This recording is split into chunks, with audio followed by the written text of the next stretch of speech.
6 days of the year 2000-2001 North Idaho College Popcorn Forum and Convocation Series. I am Tony Stewart, and I will be your host and moderator this evening. Let me take a license here as the coordinator from the beginning to say to you that yesterday marked the beginning of the 4th decade of the Popcorn Forum, so it's special for us. In those 31 years, we've had speakers and visitors from all over the world. We are a better people because of all the information that's been shared with us from great thinkers on numerous subjects.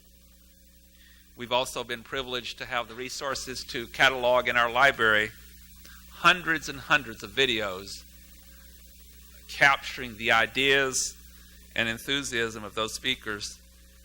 We are getting close to 1,000 videos in our library.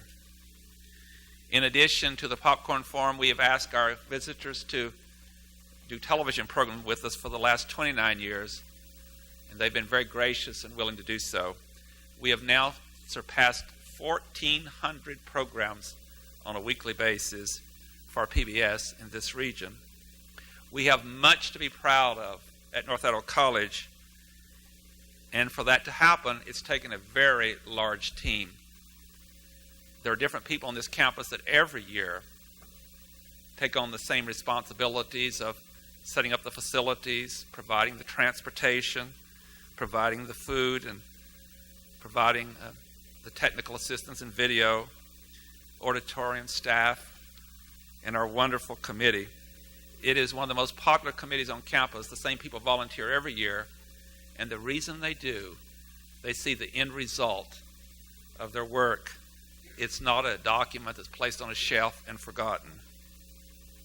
You might gather I'm sometimes critical of red tape. Also, as I open up the program this evening, my heart is filled with joy and gratitude to the hundreds of people who have performed locally. This afternoon, there was a great panel. You will have another one tonight. These are faculty members, staff, administrators, and I'm very, very proud to say, over the week, students and community people. I'm going to take just a moment to express my enthusiasm, but to tell you about some of the students before we introduce our distinguished panel this evening. This past week, I've had the opportunity to talk with 2 of those students that are performing. One of them was just here to get final advice and instructions. They learned so much over those 5 or 6 months they prepare.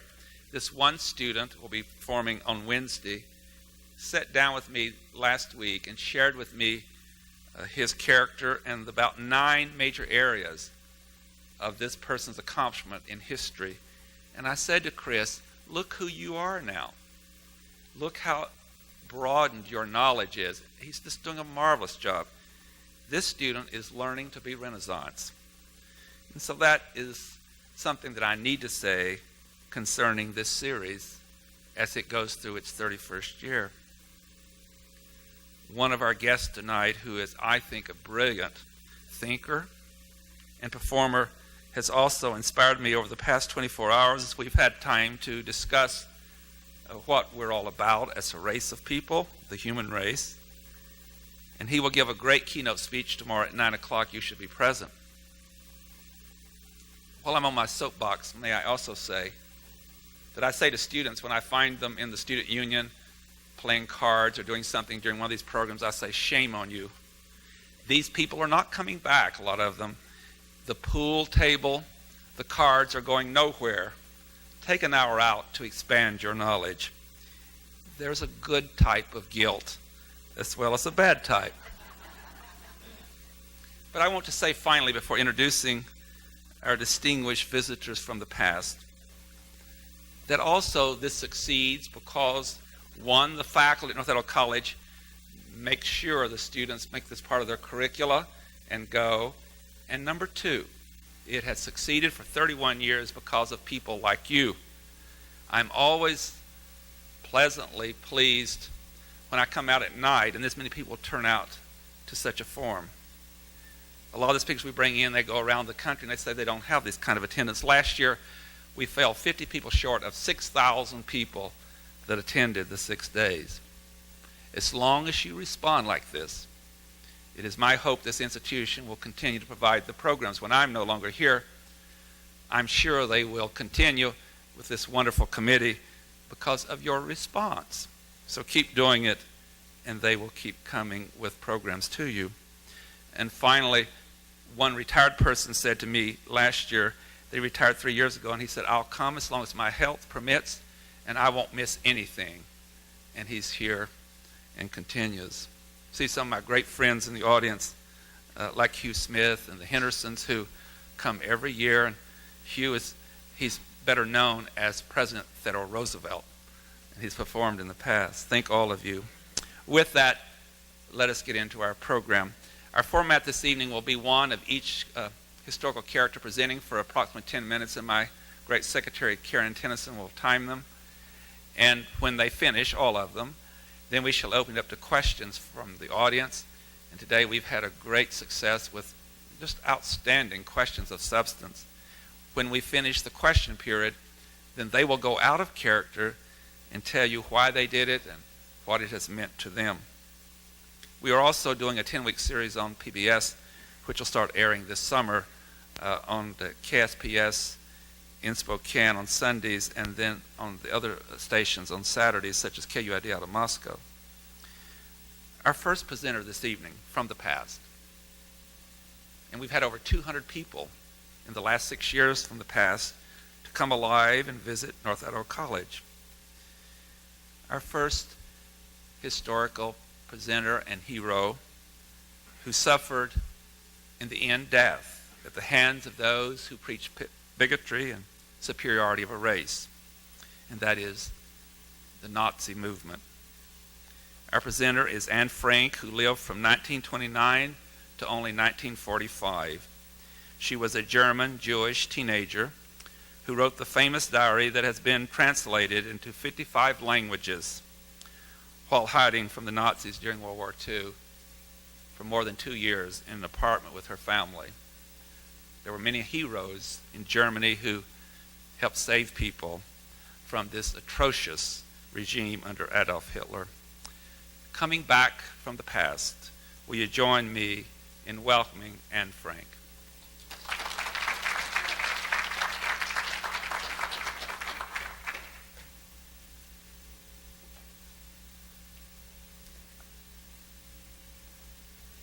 It's utterly impossible for me to build my life on a foundation of chaos, suffering, and death. I see the world being slowly transformed into wilderness. I hear the approaching thunder that one day will destroy us too. I feel the sufferings of millions. And yet, when I look up at the sky, I somehow feel that everything will change for the better, that this cruelty will too end, and that peace and tranquility will return once more. In the meantime, I must hold on to my ideals. Perhaps the day will come when I will be able to realize them.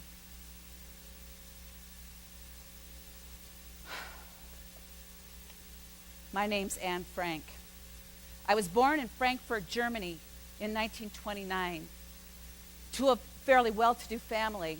In fact, my grandfather owned the bank in Frankfurt. But when I was 4 years old in 1933, my father saw that there was no way that we as a Jewish family were going to be able to survive in Germany under Hitler's regime. He moved us to Amsterdam, thinking that we'd be safe there. And he started a business, very successful business, as a matter of fact. And you know, for the first few years, it was a relatively carefree life. I grew up in a loving family with my sister, lots of friends. I was very popular at school, as a matter of fact. I had lots of boyfriends. And things went on very nicely until the Germans took over Holland. We realized that things were going to change for the Jews in Holland. At first, it wasn't too bad. We had to go down and register. In fact, it was kind of funny because they charged us 1 guilder so that we could register as Jews. And as Jews, on our identification card, we had a big black J stamped on our card that identified us as Jews. So if somebody stopped us, everybody would know who we were. Well, things weren't that bad at first when the Germans took over. In fact, they told us our lives were not going to change. Everything was going to be fine.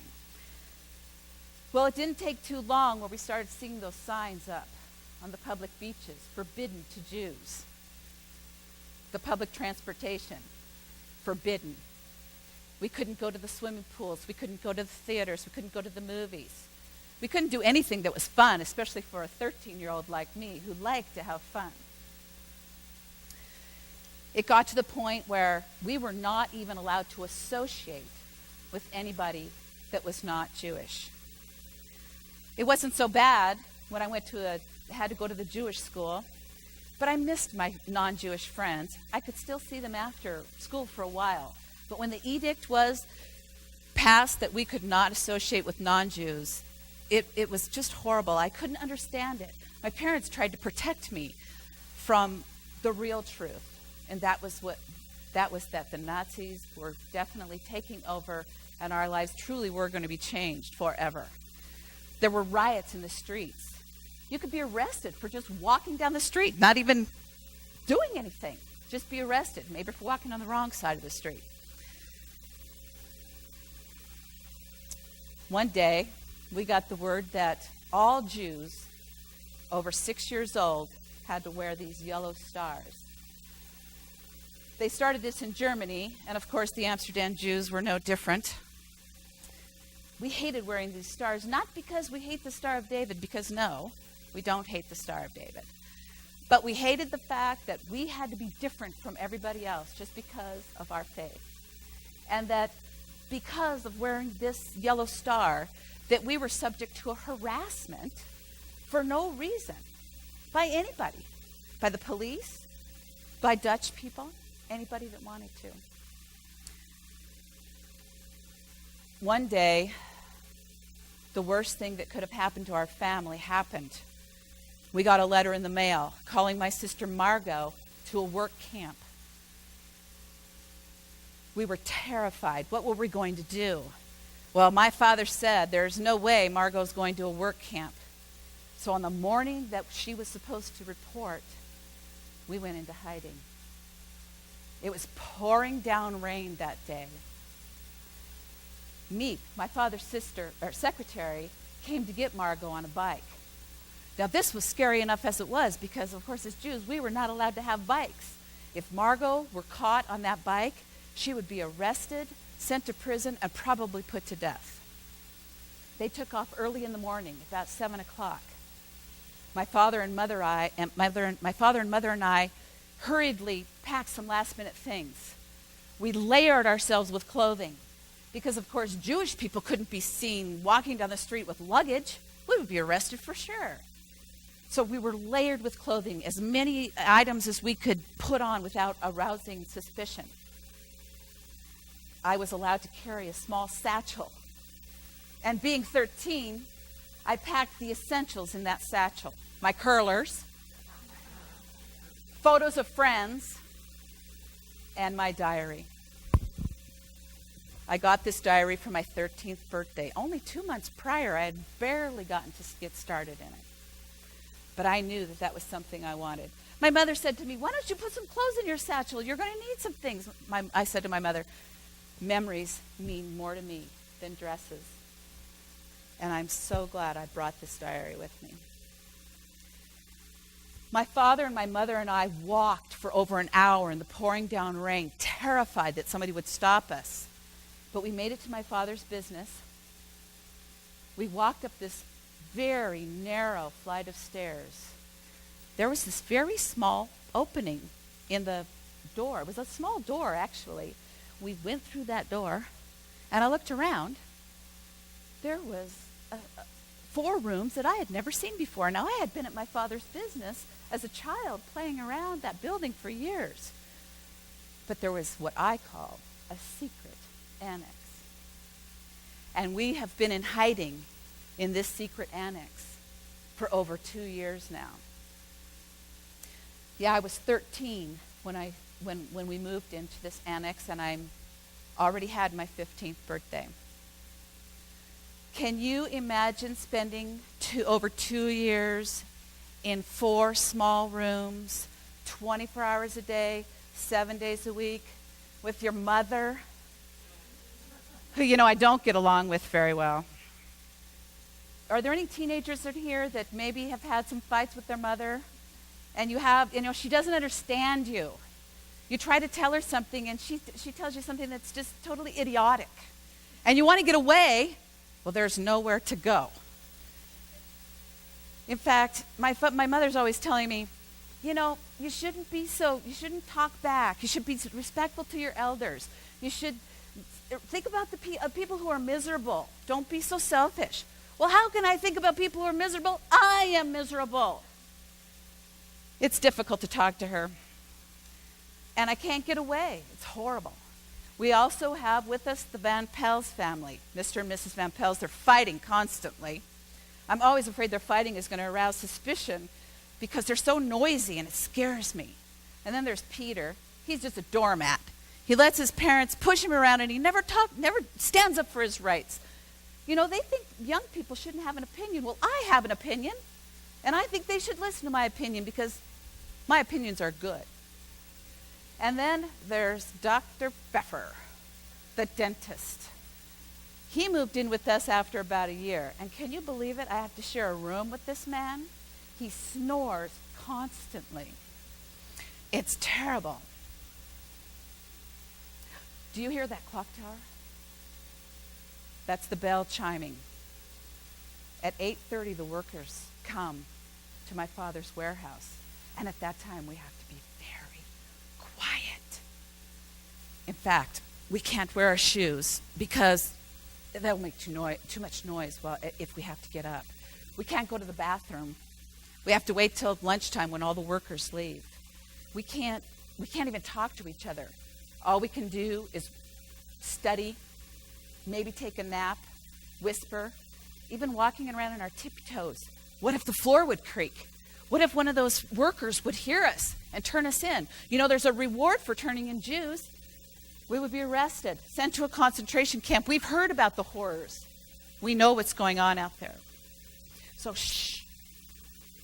Don't say anything.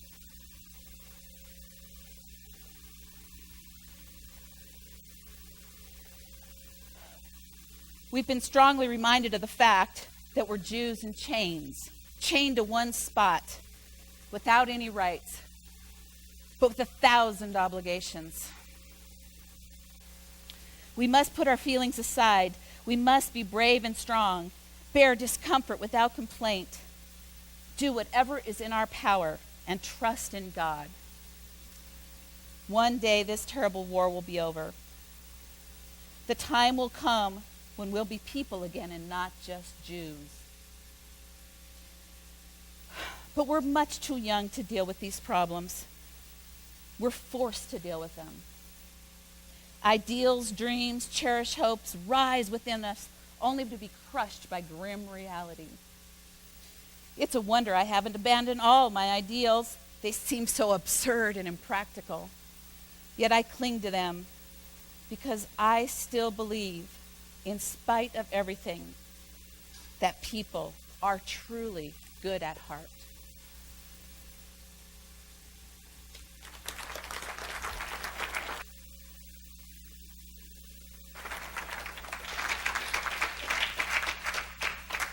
Thank you, Anne Frank. She will be available in a few minutes for questioning. Our second historical character that is returning is actually coming from the past to be with us, is author Woody Guthrie. He lived from 1912 until 1967. He is best known as a famous American folk singer who also had a lot of political ideas and philosophy. As he's getting mic'd, he will be with you in just a moment. he is also, in addition to the statements he's going to make, is going to perform for you. Would you please join me in welcoming author Woody Guthrie?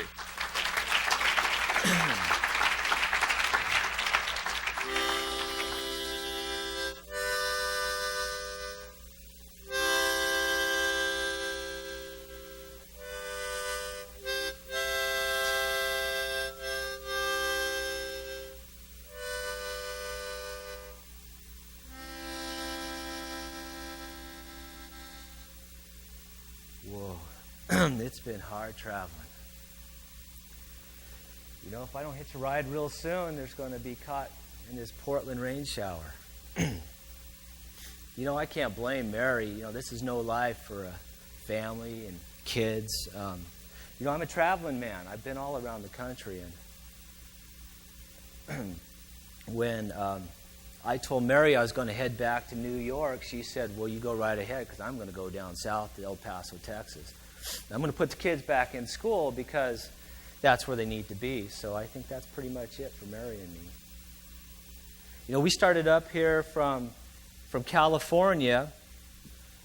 I was hired to write some music for the Bonneville Power Authority, and I was in California. We headed up, and well, I guess before I start that part of the story, I guess I better tell you how I got to California because it was quite a story. I started in New York.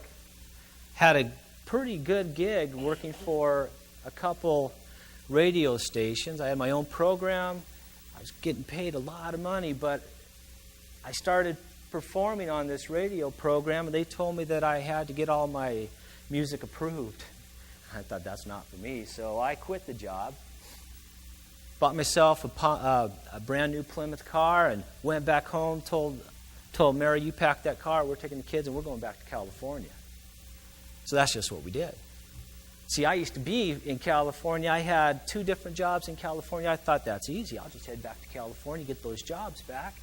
Then I'll be okay. I will set up a family in California. So, loaded up the car. We headed back to California. Made it all the way there. I knocked on the door of the first place. It was a radio station where Lefty Lou and I used to perform our Okie songs and our little skits for the Dust Bowl people who came from Oklahoma to California. Knocked on that door, but found out that I wasn't welcome. So then I went back to the communist newspaper I used to write for called The People's World. I wrote a nice column called Woody Says. They paid me $1 a day and pretty good money. So I knocked on that door, and again, I found out that I was not welcome there. I guess I severed those ties in California maybe a little bit too well. Well, so I was getting a little nervous, got my family in California, had to decide what to do. So I called Alan Lomax back in New York. He's the guy who handled all my business affairs for me, and asked Alan if there was any work. Well, Alan said, yes, there is. As a matter of fact, I just got a call from someone up in Portland. They say they need somebody to record some songs for me, so head up to Portland. That's just what I did. So I headed up to Portland, and you know, that's another funny story. That call, as I said, I'm a traveling man, so I'm going to be around the country a lot. You'll catch up, I'm sure. I got that. Alan Lomax got the call from Steve Kahn. Steve Kahn is a man from the Bonneville Power Authority, and he said to Alan Lomax that they were making a movie for the common man, a movie that would help the common man understand that public power would be a good thing up in the Columbia Basin. See, at that time, all public power, or all power, was ran by the private industry. So the only people who had power in the Columbia Basin were industry. So if we make this movie, we would educate the common man that public power is a good thing. The common man would be able to have their electricity for the home, and they'd have power for their houses, and they'd be able to irrigate their farms. Again, thought that was a great idea, so here I go. So I'm up in Portland with my family in my brand new Plymouth that I just bought in New York City, and I'm looking for Stephen Kahn. I find Stephen, I knock on his door, and I said, Stephen Kahn, my name is Woody Guthrie, and I'm glad to meet you, and I'm here for my brand new job. And he said, what job are you talking about? And I said, well, here we go again. So Stephen said, I'll tell you what, Mr. Woody Guthrie, you play me a song and we'll see what happens. So I picked up my guitar and I played him a song, and he said, you know what, you got yourself that job. You've got what they call the common touch. So I said, that's outstanding. But then, of course, here comes the big one. Stephen Kahn tells me, we have ourselves a problem, Mr. Woody Guthrie. Your political views won't settle right with civil service. You won't be able to get yourself a civil service clearance. So without a clearance from the civil service, you won't be able to perform for us. So I said, well, that seems like a problem, but what are you talking about, my political views? I have no political views. I'm just an Okie from Oklahoma. Am I a communist? I'm not a communist. Well, as a matter of fact, the Communist Party wouldn't have me. I thought I should be a communist, but then, as I said, I'm a traveling man, and every time the Communist Party tried to give me a party assignment, I was gone. I was on the road. But what does being a communist really mean? Does it mean that the working man does it mean that if all the working men get together to make sure that there never again has to be another war? Sure, I'm for that. But I'm not a pacifist. No. If somebody, I don't like war, but if somebody's going to tell me that they're going to lynch me for my political views, sure, I'll stand up and fight. Left wing, right wing, chicken wing, it doesn't matter to me. So I went up and I talked to Steve again. I said, Steve, what can we do? I need some money. I got a family and a car. Steve says, well, here's what we'll do. Maybe we can get you an emergency appointment with the government. For emergency appointment, you don't need a civil service agreement. So that's what we attempted to do. I said, what do I need to do to make this happen? And Steve said, well, all you got to do is you got to go to the administrator and you got to play a song for him. But what you got to do is keep your mouth shut. Because he can't know what your political views are. Otherwise, that appointment's not going to get signed. So I did exactly that. I went to see the administrator. I kept my mouth shut. I sang a song for him, and he hired me. He signed his name on that emergency appointment. I got myself a job working for 1 month for the United States government. Now, that's a shock. So we set up shop. I got $266. I go back to Mary, who's still sitting in that Plymouth, if you remember. Put her into a hotel with the kids, and that's a good thing. They're in the hotel. But now I go back to Stephen Kahn, and I say, Stephen, if I'm going to write music for the people of the Pacific Northwest, I got to know who these people are. I got to get out, and I got to meet these people. So what Stephen did was a wonderful thing. He gave me a driver named Elmer Bueller, and a brand new big car. So Elmer Bueller was told, you take Mr. Woody Guthrie out in this world, you show him the people's problems, you show him the people's lives, you show him what's going on in this Pacific Northwest, and that's exactly what Elmer and I did. So we headed off across out of Portland, Oregon, and we went to the Hood River Valley. Then we went to Lost Lake. I was in awe. It was the most beautiful place I'd ever seen in my life. Then we went from there to Spokane, Washington, from Spokane, Washington to the Grand Coulee Dam. Again, the Northwest is beautiful. I saw Indian people with big nets on the Columbia River on rickety platforms scooping salmon out of the river. Now there's the common people. I saw big, strong men building dams. Now there's the common man. I saw farmers in the fields with their little kids. Now, they're the common people. Now, I met a lot of common people. I took a lot of notes. I wrote down everything. So, here we are. I got notes in my pockets like nobody's business. I got all this stuff down. I'm going to sit in the back seat of Elmer's big car, and we're going back to Portland, Oregon. So I sit in that car, and I start writing music. I wrote songs like Roll on Columbia and the Grand Coulee Dam. Now, I'm just a common man, but for the first time in my life, I felt part of something huge, part of something awe-inspiring, massive, some part of something real big thing. I wrote 26 songs in those 30 days. Those 26 songs were phenomenal. I was inspired. It was as if somebody turned on a faucet inside my head, and it just came out. I wrote all the time. I wrote on pieces of paper, pieces of toilet paper, pieces of paper towel, any piece of paper I could possibly find. But you know what the really neat thing about this whole thing was that I was allowed to be just who I am. I wrote what I felt, and I wrote what I thought. And that's what I did.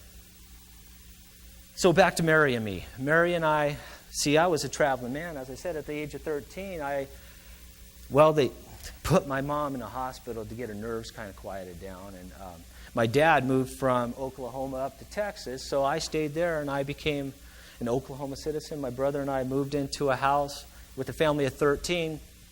And from there, I became 15, where I was working in hotels and shining shoes and shining spittoons. And then I went at 16 to my first big traveling adventure along the Gulf Coast of Mexico, where I hoed figs and watered strawberries, and I just worked. And that brings me back to marrying me. See, I married Mary in 1933 in Pampas, Texas, but again, I was a traveling man. So I did travel, and I was for the first couple years of our marriage, I was gone for a few days, then a few months, and then a few years. And see, I'd send money home when I could or when I'd remember, but that wasn't very often. So that brings us back to Mary now. You see, yesterday, Mary and I had that conversation, and I said I was going to New York, and Mary was staying.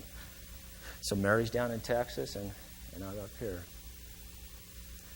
Well, it looks like there's no cars on the road tonight, so I guess it's time to do some walking.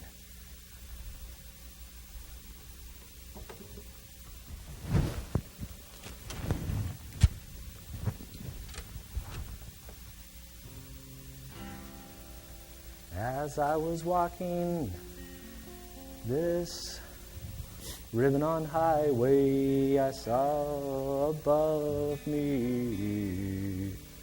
See, I didn't sing too well. That's why I didn't get too many jobs back then. I didn't play guitar very well either, but I knew what I was thinking. So this land was made for you and me.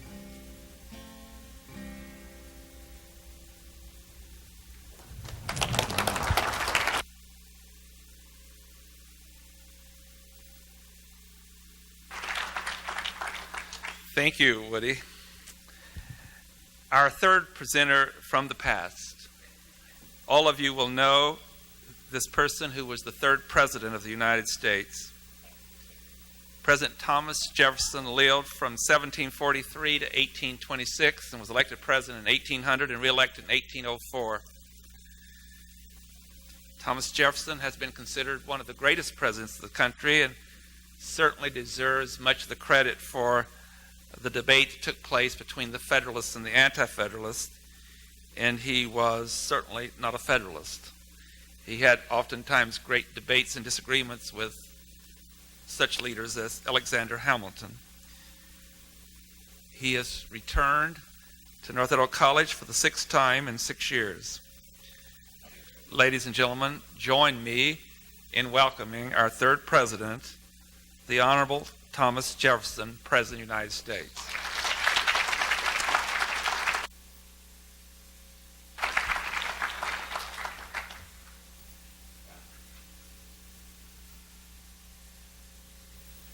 My dear citizens, let me respond just as briefly as I can to what I've been listening to here. First of all, to our moderator, I disagree sharply with his view that there is a good type of guilt. There isn't a good type of guilt. Guilt is an energy that humans ought not to suffer, and it's always a sign of tyranny when they are made to feel guilty. Just remember I have the last word. It's an inheritance of the medieval Christian tradition. I'm not antagonistic at all to Christianity. I was born an Anglican. I took communion in the Anglican Church. My children were all baptized in Anglican services, and I do believe honestly that Jesus was the greatest man who ever lived without a single exception. But I think some parts of the Christian inheritance have done a great deal of damage to the human spirit, which is our subject tonight. And one part of that, I think, is the doctrine of sin and original sin. It seems to me that the notion that humans, when they are born fundamentally flawed by something called original sin, that God planned it this way. that he predestined a tiny handful, 144,000, says St. Augustine, for salvation. And the great mass of men were predestined to damnation. That concept, I think, is an outrage to the human spirit. And I can't understand why for so many centuries humanity listened to such nonsense. I don't believe in sin. I know there is error, but that's different. Error is the result of ignorance. It's the result of failed institutions. But sin suggests somehow that the Creator, this benevolent God who produced a clock-like universe, was capable of producing a flawed universe. That can't be so. Sooner would Jupiter plunge into the Pacific Ocean. The world is filled with gravitation, and there are no exceptions. God, the benevolent creator of the universe, could not have designed man fundamentally flawed, or as Augustine liked to put it, massa damnata, soured in his very dough at conception. And the idea that we require a God Savior to come to earth to lift us out of sinfulness into grace, I find appalling to human goodness, to the concept of the dignity of man. So I don't agree that there is good guilt. I'm sorry to hear you say that. I'm sorry that you say what you're saying.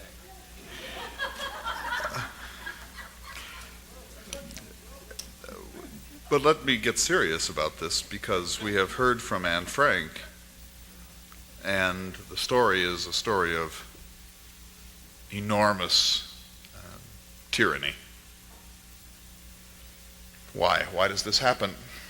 Well, it's frivolous to try to speculate about profound injustices of that magnitude, and certainly not for somebody who came a good deal of time before this was manifested. But let me say, apropos of this, that I don't believe that all cultures are equally capable of living maturely.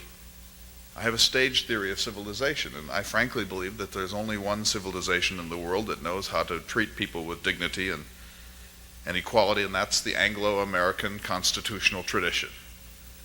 Other cultures haven't struggled in the way that the British have with their Magna Carta and the Bill of Rights and the English Civil War and the American Revolution with our Declaration of Independence and our Constitution and our Bill of Rights. These documents characterize the British tradition, not the German, not the French, not the Italian, not the Russian. It's Anglos, it's Englishmen who discovered these principles. And they have a habit of liberty. Now, the British, in my opinion, have become corrupted by luxury and by power and dominion. So it was left to us, the Americans, to reinvigorate constitutionalism on these shores. When the French Revolution occurred in 1789, I was a conservative. I was asked for my own opinions about it, and I said the French should not go too far too fast. And my French friends like Lafayette were disappointed that I was not more radical with respect to the French Revolution than in fact I was. But my reasoning, I've already implied. The French weren't ready for a constitution. They had never known liberty. They had only known tyranny. And you cannot take a people who has been ground down systematically century after century after century, liberate them overnight, and then give them our sort of democratic institutions and expect them to thrive. I said, no, let's stop at a constitutional monarchy for France, and then educate the people for generations, and only then move towards a more American-style constitution. It troubles me that the people of Goethe, the Germans who produced Goethe, could produce this oppression. But in a sense it doesn't surprise me, because the old world is characterized by corruption. When the Enlightenment occurred in France and England and Scotland, the Enlightenment reformers, men much like myself, idealists, dreamers, people who wanted to make society rational and just and equal, those reformers were unable to maneuver in those root-bound European cultures. Those cultures refused to be reformed. And so in the end, men like Rousseau, Thomas Paine, became refugees from their own societies. Voltaire was beaten for writing satirical poetry about the aristocracy. Rousseau, in Europe most of his life, on the run from the French authorities. Thomas Paine came to this country from Great Britain because his political pamphlets, however innocuous, were seen to be seditious in England. And so the Europeans invented the Enlightenment, but they couldn't create an enlightened society because too much had to be undone. And you see what happened when the French Revolution came. It required a bloodbath. It required almost unbelievable terror to undo the centuries of oppression and abuse. So this little notion, the idea of enlightenment, that men have rights, that men have dignity, that reason and science can solve human problems, that humans can live together in cooperation, and that average people can govern themselves without landlords and priests and kings and dictators. That notion was invented on European soil. It's written in the heart of man. It's natural law.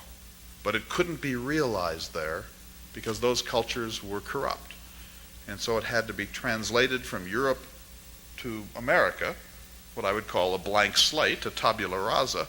And here on this continent, those reformist, idealistic ideas could take root. So the British played a large role in the enlightenment of the world, but they couldn't realize it on their own shores. It was left to us, the Americans, to restore the dignity of man. The Germans didn't have this tradition. But I don't think that the German soul is a darker soul than the French soul, or the English soul, or the Russian soul. Like all Enlightenment philosophers, I believe that all humans are equal in fundamental regards. Human nature is everywhere the same. But the Germans were perverted by bad institutions. In other words, they weren't evil. They were just badly brought up. And if we could have taken time with the German people and taken the little flame which we lit on the 4th of July, 1776, and ignited fires of rebellion in the old world, within a short amount of time, all countries would have caught up. Who knows where the Germans would have been in this mix? They wouldn't have been as fast as the British or the Scottish, but they might have been ahead, say, of the Italians and the Spanish. So I have a staged theory of civilization, and I think it's a realistic view of what cultures can create. Let me say very emphatically, I believe in the goodness of man. Man is born good, not evil, and he is capable through education of what I would call indefinite perfectibility. Everywhere on earth, China, Russia, Idaho. Educate him liberally, and he will throw off the monkish chains of ignorance. I'll close with just one other thought. Mr. Guthrie spoke again and again of the common man. Let me say I'm uncomfortable with that term. I understand what it means, but I don't like the idea of calling it American common. We are not common. We are remarkable. When I was elected to the presidency in 1800, I reflected upon the American dream, and I wrote a letter to my friend Benjamin Rush, and I said, it's not true, as the Bible says, that there's nothing new under the sun. There is something new under the sun, and it is America. This continent is new. Think of this continent in 1800, when Lewis and Clark came through your part of the world, just a little east of here in Montana. They saw literally tens of thousands of buffalo in a single valley. Mr. Lewis said that he had to warn his troops not to kill too much, because in 10 minutes of hunting they could kill enough to feed a regiment for a month. There were times when they had literally to take their guns and part the herds of buffalo because they were so thick and so tame. Imagine the West in my time. This continent of hope and resources, different from anything of the old world. Our Constitution is something new under the sun. No people on earth in history has ever had a constitution of our sort. Our Bill of Rights is new, and the genius of the American people is new. So the term common men upsets me because it suggests that we're common at some low level. We're equal, but we are equally remarkable. And it is our duty as educational institutions, it is our duty as a benign government, it is our duty as a social structure, that is informally, to lift these remarkable beings so that everyone becomes what he's the master of. One man shoes horses better than another. Another knows how to dam a river in some superb way. A third is a poet. A fourth is a sculptor. Some benighted man, some unimaginative man might be a statesman. But we lift these natural aristocrats out of obscurity and teach them to master the art of life, and then we entrust their own happiness to them and never, ever to institutions or government. That's, I think, the American dream, and I feel absolutely no guilt about it.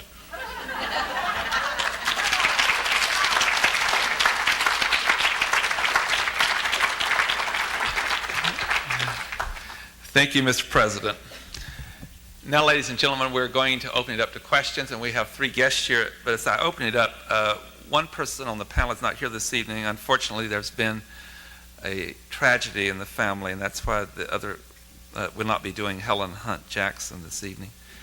I will repeat your question because we are videotaping this program for history. And who has the first question?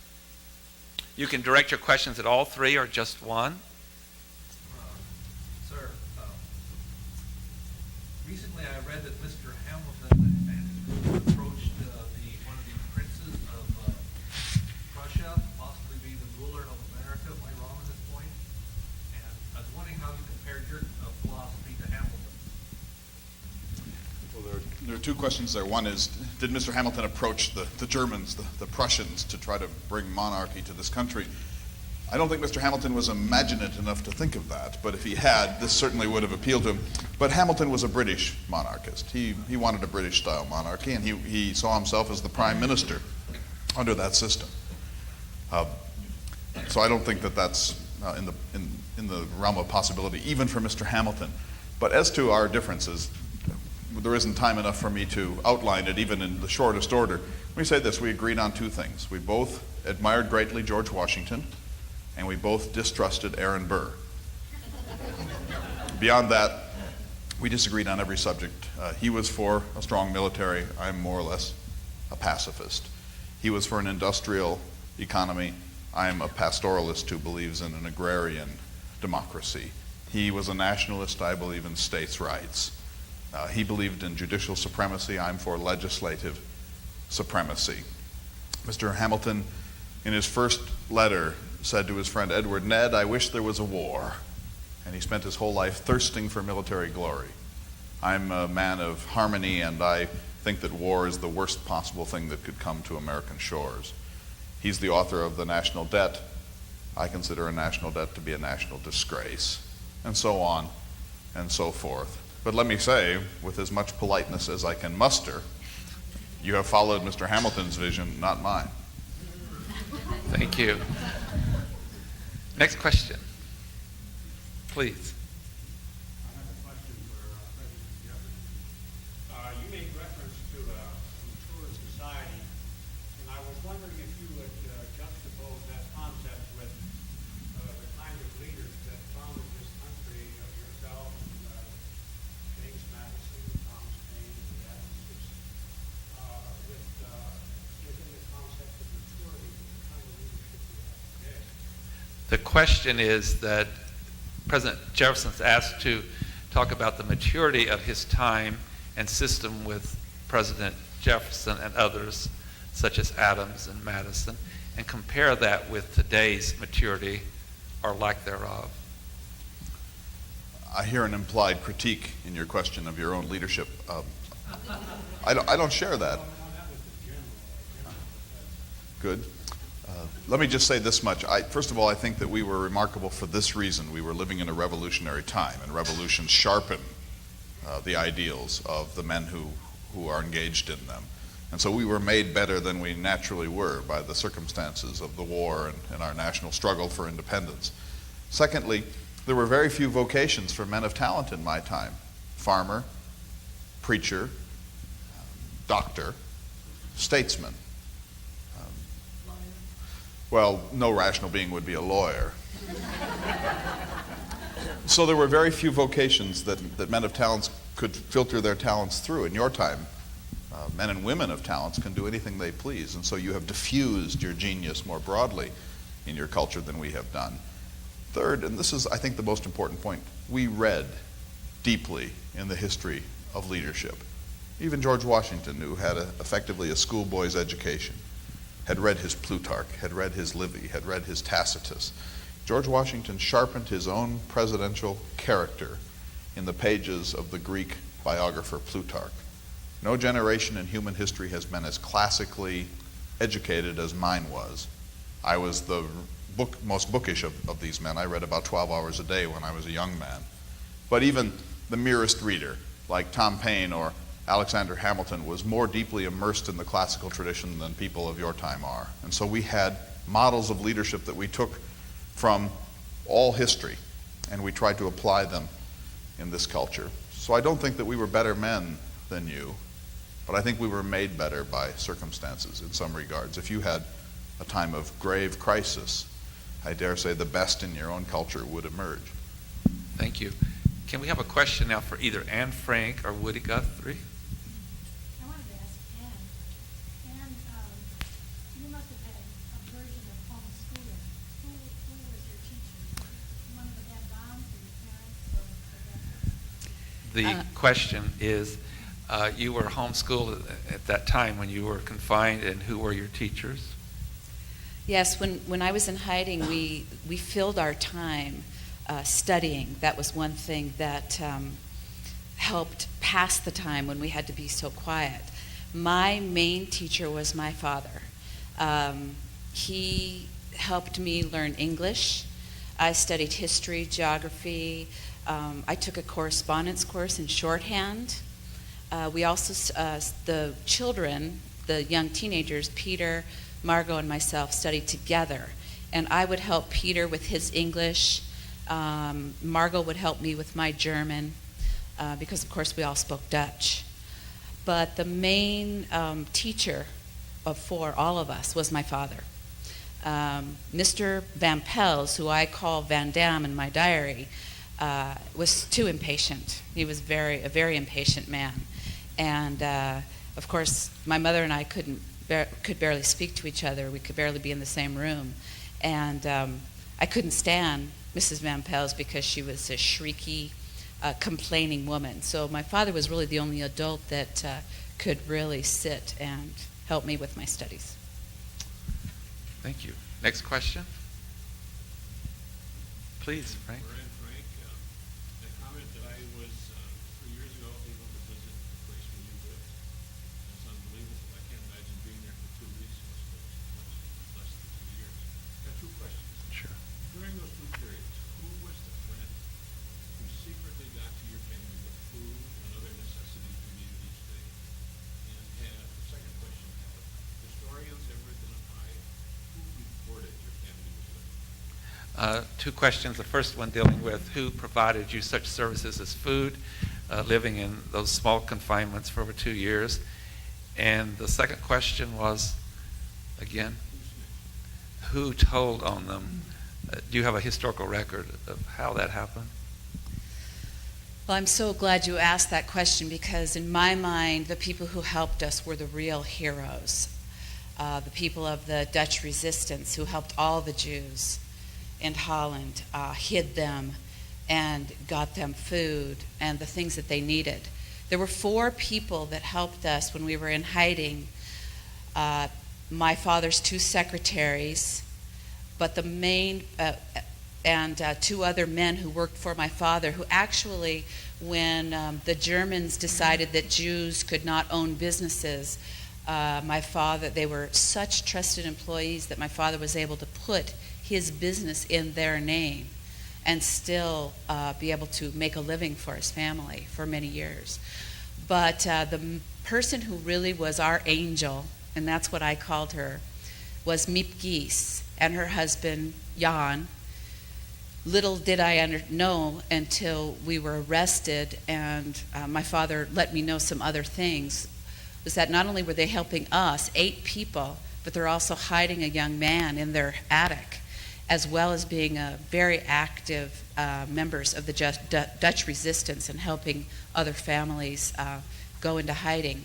Miep had to shop every day for food. Of course, food was rationed as well as clothing and everything. So in order to, she had to feed 8 people that literally did not exist. And so she would go to a different store every day so as not to raise suspicion, because if she were to go and buy large quantities of food, and she didn't have any children, it was just she and her husband at home, that would raise a lot of suspicion. So the only 4 people that knew of our existence were those 4 people, and they pooled their ration coupons, bought them on the black market, pooled their resources, and were able to keep us fed and relatively clothed. I grew 5 inches during hiding. You see this coat. This was the coat I brought with me, and it's so small because I have grown 5 inches since I came in here. So simply clothing us, the teenagers, was a major obstacle. So they are the angels. They are the heroes. All of those people who helped the Jews during that terrible time. As far as I know, I don't know who turned us in. There are many theories. No one has ever been arrested that I know of. Thank you. Next question, please. Ask Woody what happened to his family. Well, that's a good question. Mary was my first wife, and then there were 2 after that, and I've had 8 children. And they're all still doing quite well as far as I'm concerned. I do travel a lot, so I don't get to see them as much as I like, but we've had 4 kids with Mary, then 3 with my second wife, and 1 with my last wife, who we weren't married that long at all. So the children are still doing as well as I think they can be. Thank you. Next question. New book, Greatest American Equals Benjamin Franklin. Do you have some thoughts on that? Go ahead. Greatest American equals Benjamin Franklin? Yes, clearly. Franklin was a universal genius. Not only was he a pure scientist, I was a mere dabbler, but he was a diplomat of enormous power. He almost single-handedly obtained for us the French alliance, which won us the war. Now, we would have become independent one way or the other. An island can't control a continent indefinitely. But he hastened our liberation by getting the French king, Louis XVI, to commit himself to our war. In doing so, Louis XVI did 2 things that he couldn't have expected. First, he bankrupted his own nation. And second, he sent his young idealists over here, and they were intoxicated by the ideas of liberty and carried them back to France and helped to touch off the great French Revolution. So Louis XVI was the victim of his own generosity of spirit. Franklin brought that about. Franklin also had this principle, and I highly recommend it. He never disputed anyone publicly. He said, no one is ever convinced by public disputation, but it frequently leads to duels. He said, the best thing when you disagree, even violently, is to tell an amusing anecdote, to ask a Socratic question or 2, to raise a point of information that might not be within the purview of the antagonist, but never to say, no, sir, you are wrong. And because Franklin was so committed to harmony, he was the most beloved of men. And so I looked up to him from an enormous distance as the greatest American, and greatest because he was a natural aristocrat. I was born a pseudo-aristocrat, born into wealth and privilege. He was born with nothing, and yet from the sheer force of his talent rose to be one of the most important men in the history of the world. Just say one more sentence. The only other person that deserves to be placed in that category would be George Washington, who will be remembered as long as liberty has advocates in this world. Thank you. Next question. Now, come back to you. I'd like to ask Woody Guthrie what he considers his occupation to be. What does Mr. Guthrie believe his occupation to be? That's a good point. You know, I've never really made any money in my life, and the money I've made disappears just as fast as I get it. So, you know, I'm a singer, I'm a songwriter, but that's not really what I do. I really support the people, the working man, the person who's out there trying to make a living and who's being repressed by the capitalists in the world. Obviously, my beliefs are that I think every person should get the same wage. There should be no wage scale. Everyone should get paid the same, no matter what their toils or troubles were. Hugh? Yeah, this is really good. I know that you actually, for a number of years, you had a debilitating disease, and you were living in New York at the time, I believe. And I've often wondered, how did you support yourself during that period of time? How were you supported? The question is that Woody Guthrie had a disability during a period of time, and how did he support himself during this? And you might wish to identify what your challenge was. You know, my disease started when I, with my second wife mostly, and my third wife, we married while I was pretty much in the middle stages of my disease. It was Huntington's disease, and I really struggled with that, but finally was hospitalized, and I had a very tight-knit family. And as I'm still in the hospital, I was visited by many, many people who really supported me in many different ways, all the people who I helped throughout my life, and along with songwriters like Bob Dylan came and saw me often, and Pete Seeger and some of the other, Will Gear, who, as most of you know, is a movie star and played Grandpa in the Waltons. And he helped support my life, and he still supports me. I lived with him when I was in California, as a matter of fact. I rented his house and rented it for no money, but then he finally had to put a sign up on it that said nobody else welcome because, of course, I had a lot of friends. And that did not settle too well because the friends I had liked to drink and liked to party and liked to carouse, and we created quite a few hootenannies in Will's place, and didn't settle too well, so we finally got the oust. Thank you. Let's see. I'll go back to you. Someone has an asked question back here. Yes, this goes to Ms. Frank. Did you probably ever speak an escape plan? And then where were you thinking after you were arrested? The two-part question. One is, did your father have an escape plan? And when you left the hideout, where did you go? We never thought that we would escape from the secret annex. We thought that we would be liberated. We dreamed of freedom. In fact, we would listen to the radio every day at 5:30, the Radio Orange from our exiled queen who broadcast from England.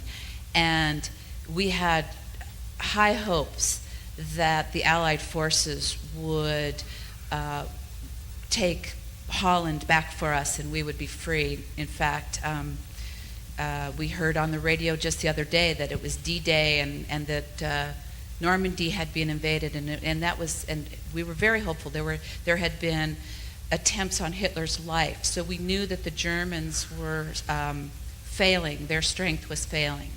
So we did not plan to escape. We planned to be liberated. We did, however, have a plan if we were arrested where we would meet after we were liberated, after we were released, where we would go, and that was to my father's sister's house in Switzerland. So no, there was no reason for us to escape because we were sure we were going to be free any day. After we were arrested, we were put in prison for just a little while. We were sent out of Amsterdam on the last train. We actually were sent to first a sort of like a prison/work camp called Westerbroek. From there, we were sent on the last train out of Amsterdam to Auschwitz. When we reached Auschwitz, we were separated. The men and the women were separated. And untold horrors were done to me, my sister, and my mother. Interesting thing, when we got to Auschwitz, the horrors sort of settled in. When we were first arrested, I was almost relieved. I hate to admit it. But I was so tired of being cooped up that just breathing the fresh air, feeling the wind on my face, seeing the outside, seeing other people besides the few that I saw every day for over 2 years, it was a relief. Not having that terror every night, wondering what was going to happen. But when we got to Auschwitz and the reality set in as to what was really happening to us, my mother and my sister and I became inseparable. I realized what a wonderful person my mother really was. And we spent the last few months together just as a very, very loving trio. Unfortunately, my sister and I were separated again from my mother in 1945, at the end of 1944 actually, and sent to Bergen-Belsen, which was supposed to be a good thing because they didn't gas Jews in Bergen-Belsen the way they did in Auschwitz. Unfortunately, I thought my father was gone by that time. My sister and I guess, sort of lost our will to live. We were very, very ill. And we died in March of 1945. My father had been liberated from Auschwitz January 1945. So he was free, and we didn't know it. I think had we known, it would have given us the strength to live. Let's see. Niels? President Jefferson, why did the forefathers choose a republic rather than a democracy? Why did the forefathers of President Jefferson choose a republic over a democracy? Well, that would depend on who you would ask. If you ask me, I would say because we had too many people, and several million, there were 6 million of us in my day, couldn't participate in actual democracy. That's too many for a town meeting. So we were a representative republic, but I was in favor of a decentralized approach to it. There would be a tiny national government, rather stronger state governments, stronger counties, but most of our public administration would be the township, and that would be a pure democracy. All white males would participate in self-government there. So there would be no property qualification. There would be no limitation on universal white manhood suffrage. That was considered too radical for my time. Now, if you ask somebody else, like John Marshall or John Adams or Alexander Hamilton, they would say we don't want democracy because the people should be sovereign. Of course they are under natural law, and we ought to think of them from time to time, but we oughtn't to pay too much attention to the people because, said Hamilton, the people are not up to it. The people are the rabble. The people are childlike. The people are creatures of mere passion. And Hamilton's view was, frankly, that you aren't able to govern yourselves, so you had better let the wise, the rich, and the well-born do it on your behalf. So our republic is the result of two things. Even in my time, we were gigantic in our geography, and our population was significant, and we knew that it was only going to grow. That probably prevented a real democracy. If you think of Athens, 20,000 citizens perhaps, Indian villages in the West, 1,500 people, some small group can participate in real democracy. But secondly, the Constitutional Convention of 1787, which I did not attend, was effectively a conservative counter-revolution. And the founding fathers who met there believed that we had gone too far down the road towards democracy, and they wanted to erect some safety structures to prevent the people from having too much control over their own affairs. The indirect election of the Senate, the possibility of judicial advice and consent, the president to be removed from the people thanks to the Electoral College. Those mechanisms were designed to prevent the people from having unlimited sway over their own destiny. Thank you. Another question?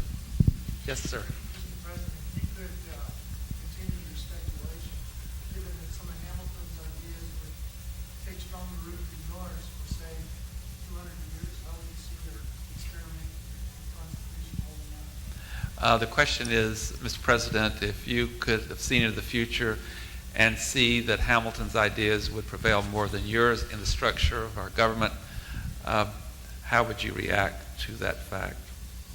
This gentleman called it my experiment, but of course it's not. It's your experiment. The earth belongs to the living and not the dead. The dead have no rights. I had a vision of the country. You chose to repudiate it. I have no quarrel with you.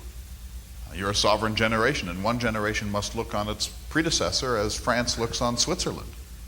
So I don't feel any deep desire to come back from the past and preach at you about how you ought to consider yourselves as a nation. And furthermore, there is a paradox of freedom. This is the hardest paradox of all. You've lived through it, I'm told, in your own community over a period of a decade. But if you are free, then you are free to make choices which I might not admire. And that is a very grave problem in democracy, that people will choose to use their freedom in ways that are illiberal, selfish, aggressive, self-indulgent. If they do, we can appeal to their love of the Commonwealth, but we can't force them to be ideal citizens. And so in your time, if you really believe that the business of America is shopping, that consumer happiness is the purpose of the American experiment, I have no quarrel with that. I liked gadgets too. I owned everything that I could buy. But I don't think that's the highest use of human liberty. And it seems to me you have reached the point in your national destiny where you have ceased to be even a republic, and you are now a kind of consumerist empire. And here's, I think, the paradox of your time. Your level of material prosperity, which I would call luxury, may erode, in the end, your liberty. It's not clear that liberty and luxury can survive very long. And you have chosen rather emphatically as a people to pursue luxury rather than liberty. And I might quarrel with that, but this is for you to develop in your own rebellions. My work is done. Thank you. At this time, we're going to break character, and I have 2 or 3 questions for them because we hold this to 90 minutes. I'm going to ask each of those, and I think I shall start with Kathy to introduce yourself, tell them what you do, your background, why you chose the character you did, and what it has meant to you. Dr. Jenkinson's question will be different because he's been doing characters a long time. But would you do that first, Kathy? Sure. My name's Kathy O'Brien. I teach here at North Idaho College. I teach in the business division, particularly computer applications. I chose Anne Frank because I truly believe that she speaks to the youth of our world the things that she is saying in her diary relate to our world today, and she speaks in a voice that the youth can understand. I feel very strongly that we need to educate our youth in human rights. It is very important that they understand what happened, the atrocities that happened in Nazi Germany, and that those never ever happen again. We need to make sure that our young people know that. I admire her writing tremendously. And what has this done for me? The research was pretty incredible because as a young girl, when I was 13 years old, I read The Diary of Anne Frank. I think most young girls read The Diary of Anne Frank at some point in time. I had reread it several times just because I was very, very interested in it. When Tony gave me the opportunity to perform in the Popcorn Forum, she immediately came to mind, and I can't tell you why. It was just one of those things. But in being able to do the research on her biography that goes so far beyond the diary, learning about her childhood, her family, the intricate details of her life in hiding, and what happened to her afterwards, and her family, and the ironies of the timing of her just missing freedom several times. They were shipped out of Auschwitz weeks before it was free, and she died in Bergen-Belsen literally 4 weeks before the Allied forces freed that camp. So it's just missing it. It was a eye-opening experience for me. I feel like I had a chance, an opportunity to grow, and also, what I think very importantly, I was able to pass that enthusiasm along to my children, I hope, and I think so, and help them grow. And hopefully they'll pass it along to their friends and help them grow. And the domino effect will happen. The ripple effect will take hold in our children. Thank you.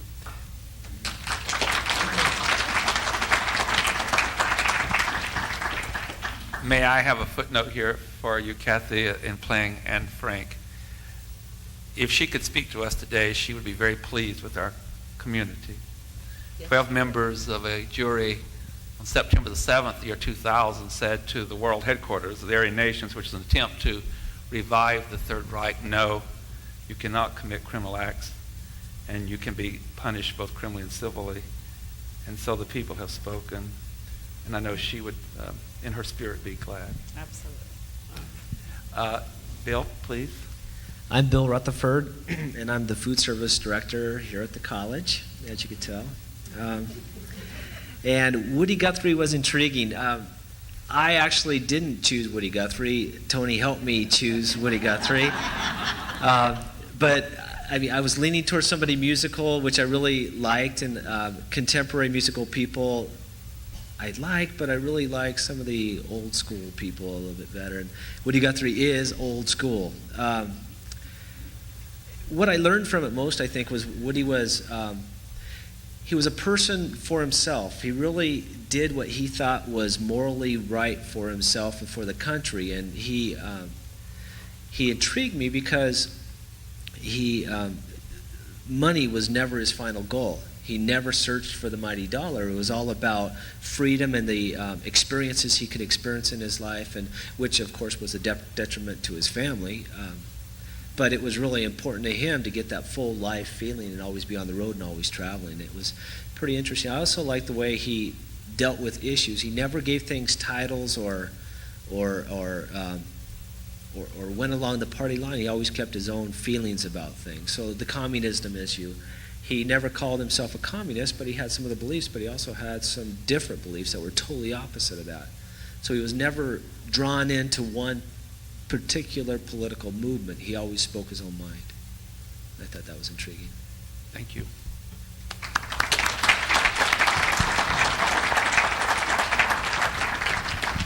Here's a good time to have a footnote, too. With the Chautauqua performances we've done in 6 years, what we attempt to do is to find characters, and some of the people choose their own, and I suggest some.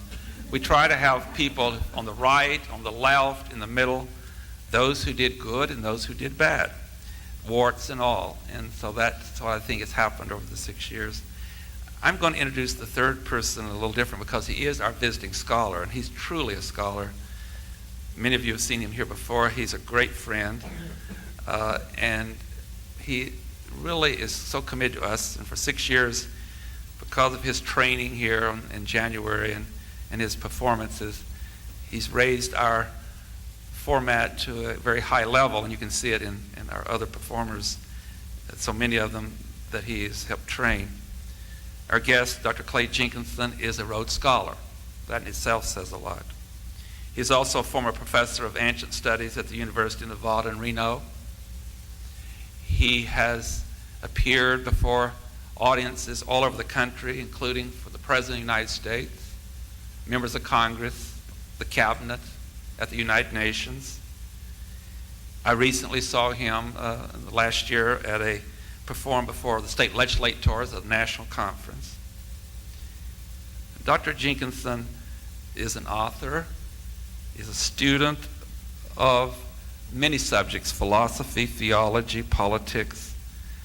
He's very much like Thomas Jefferson in the sense that he reads extensively. He tries to do that at least 5 hours a day. He's marvelous to talk to, and The last 24 hours has been very stimulating. I have to debate next week, and I shouldn't have accepted that debate because I'm going to be debating someone who's far superior intellectually to myself. But he's given me some great thoughts in that process. One other thing I want to say about him before he is out of character.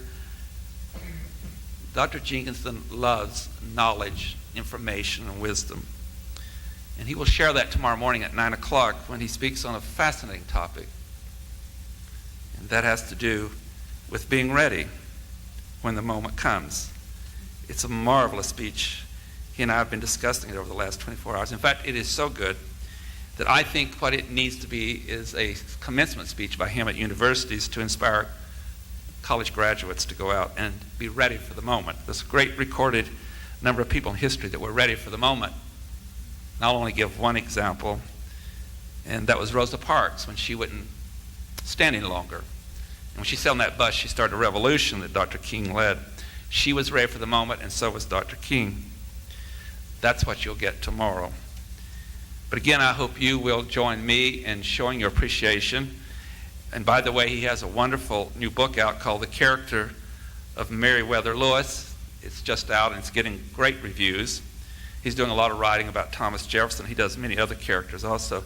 As a matter of fact, he is considered the most prominent Chautauqua performer in the United States, and he's done a lot in the West and the Midwest, and helped him bring that about. And a lot of others are his students, really, as he's mentored them. For his comments out of character, would you again say thank you to Dr. Clay Jenkinson?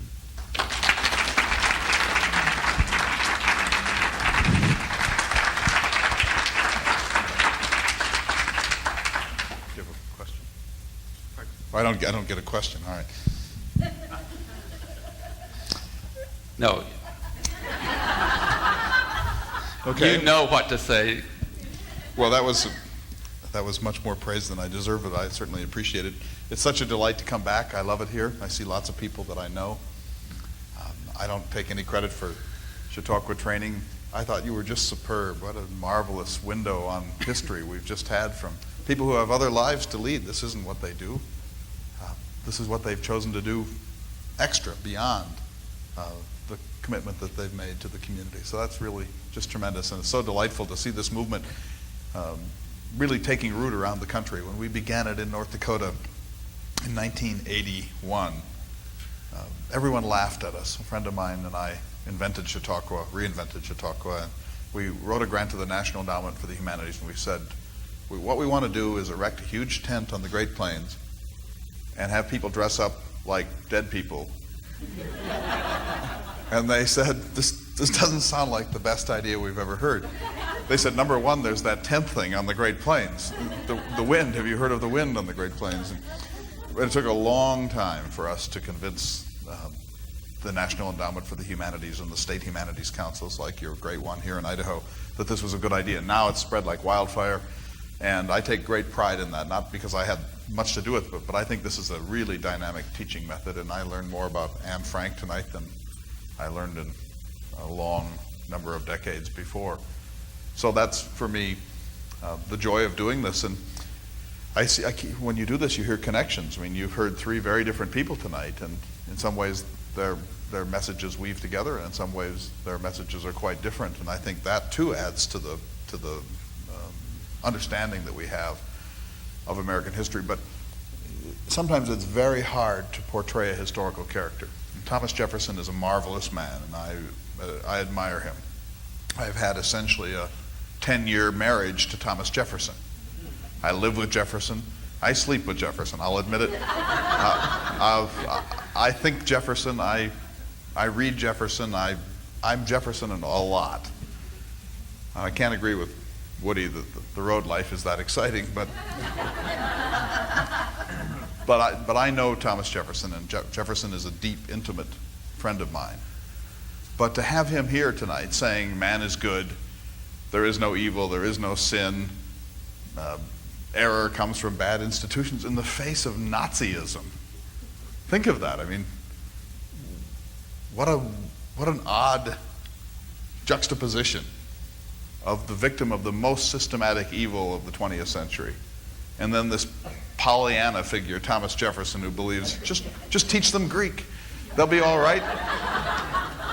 But on the other hand, I mean, if you think about it, I'm going to say something that'll sound like a kind of liberal point of view, and I don't really intend it that way.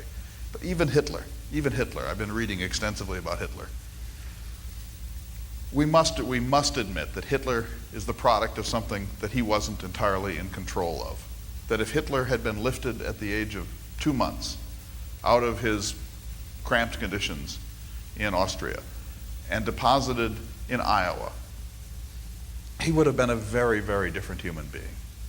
I mean, clearly, there's an enormous amount to be said for Jefferson's point of view that human wickedness, if we want to call it that, is largely the product of failed institutions. That doesn't mean we embrace Hitler or that we forgive him or anything else, but it means that one of the many victims of Nazism was also Adolf Hitler, who was in the grip of ideas that were beyond his own capacity to judge them. He wasn't well educated morally. He didn't have the capacity to know what to reject and what to accept. And I think if Jefferson were here, he would say, if you took the German people and educated them in a certain way generation after generation, that the end result would be that they would be quite like other peoples, that there isn't anything intrinsic about Germans. So I think we have to face this paradox of culture. And I think that Jefferson would say, don't despair just because of Nazism. Don't despair just because of school shootings at Columbine. Don't despair just because of racism in Mississippi or Richard Butler in northern Idaho. Work at it. Fight evil with truth. Educate better. Create conditions in which the Hitlers and the Butlers and the other shriveled souls of the world are allowed to flower, and watch what happens. But don't give up on man just because there are notorious instances of the failure of the human spirit. That only teaches us that we must try harder, and we must extend the Enlightenment more boldly, and we mustn't ever sleep. We must spin the plates of enlightenment all day, every day, and everyone from Tony to somebody who's only interested from a detached point of view. Everyone who believes in the good, in life-affirming institutions and in education and enlightenment must be spinning those plates, because the minute you give up, 10 others see that. And I think Jefferson would say this problem can be solved, and it will be solved by commitment, and it will be solved by study, and it will be solved by reform legislation, and that we mustn't despair of the Enlightenment commitment to progress and perfectibility, even in the face of the death of Anne Frank. Thank you.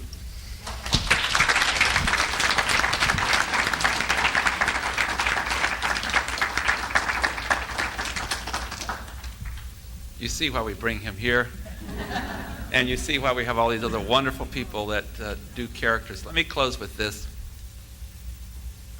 In giving a speech, it's always said that you should say what you're going to say and then say it, and then wrap it up with a conclusion.